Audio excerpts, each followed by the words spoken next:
Good morning. Well, it's morning as I am recording this video. You have to excuse the glare. Well, it's kind of disappeared now. There's some colour on the screen. So you'll have to excuse that, and also the fact that I am recovering from a cold.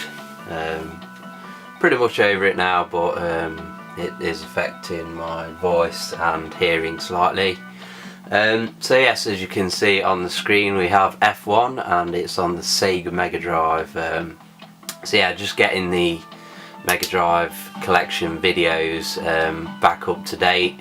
So this game looks pretty nice from the box art, from the screenshots on the back, but it looks pretty much nothing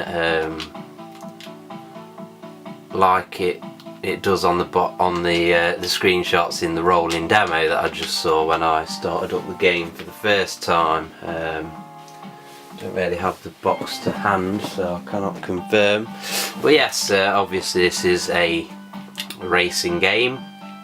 Probably should have looked at what the so we've got some options there. I'm just going to go with the defaults. Yeah, I probably should have looked at what the controls are. As you can see, I've now failed to keep up with the pack. We're using an automatic gearbox. As I say, I went with the defaults. Also, yeah, there is a bit of kind of 3D effect. You see, the reason why I said it looks nothing like it does on the box art was because it looked kind of 3D on the box art, and then the rolling demo that I saw when I started the game up must have been a pretty flat circuit. As you can see, there is a sort of interesting 3D effect going on, pseudo 3D. It's not too bad, to be honest. Some polygons there. Yeah, car. That's what you're driving. It's a Formula 1 car. Sorry, it is early in the morning and I've only had one big cup of coffee so far. You usually need about 6 to operate correctly.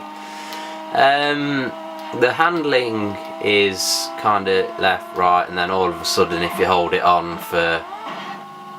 the button for more than just a sort of tap, your car does seem to corner at right angles, which is kind of weird. Was an interesting effect there where when you hit the rumble strip round the corner, it didn't do it on the straight there, but when you hit the rumble strip or the curbs, whatever you want to call them, when going around a corner, I don't know, the screen sort of seemed to vibrate in a way to simulate the feedback from your tyres through the suspension and eventually the car. And I'm just talking technical fucking bollocks. That's what it is. It's not technical actually, it's just bollocks.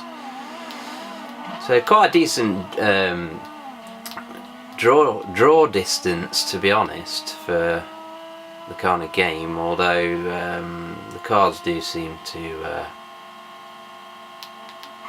pop out at you a bit, as they do in most of these games. Kind of interesting how when you hit other cars, your car seems to get a bit airborne, rather than just that kind of Super Monaco GP thing of slamming. And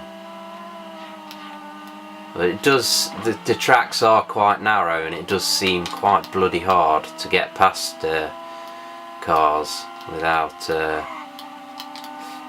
yeah, like I say, what I was saying with the handling, there's kind of an on rails element. I'm going to try and see on the next corner. I'm not going to turn into it whatsoever and see if the steering wheel turns. Nope, didn't do there. But yeah, it's almost like when you're going around a corner, you don't have to hold the button on, you just let it go. You let your direction go and it kind of keeps the steering at that angle, which is kind of odd. Kind of gives you a feeling of being on rails around the corners.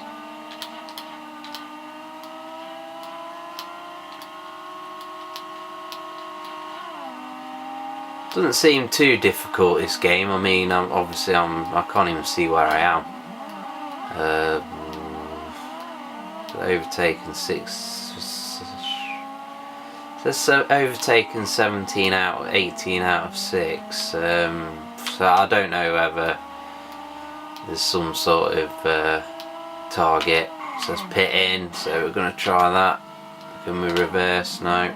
Can we get in the pit now? No.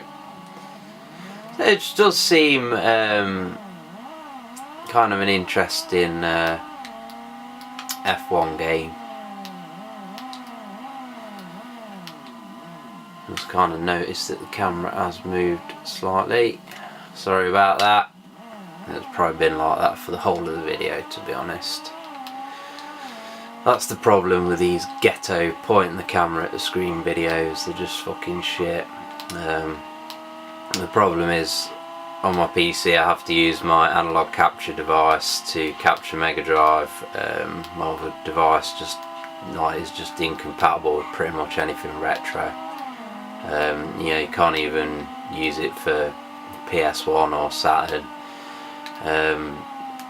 So I have to do it sort of analog, so that's not in my PC at the moment. I took it out when I was kind of troubleshooting some startup issues with my PC, but now that they're resolved, I'll have to get it in at some point and go back to doing the videos sort of properly, so that's the reason for that.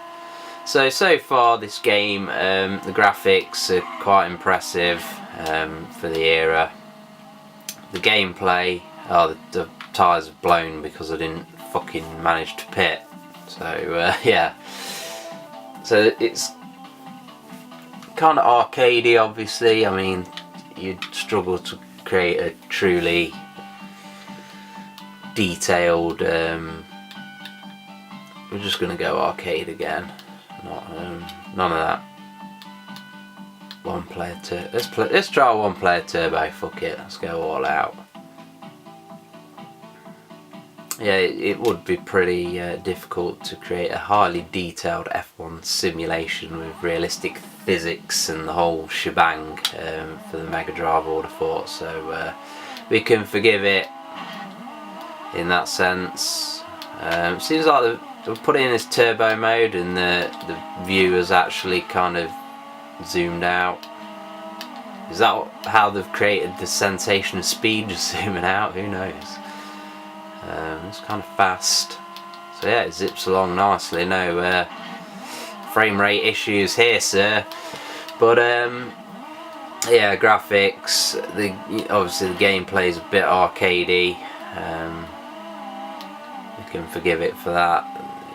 The handling is you can get around corners, so that's always a good thing. The only problem is the tracks are quite narrow.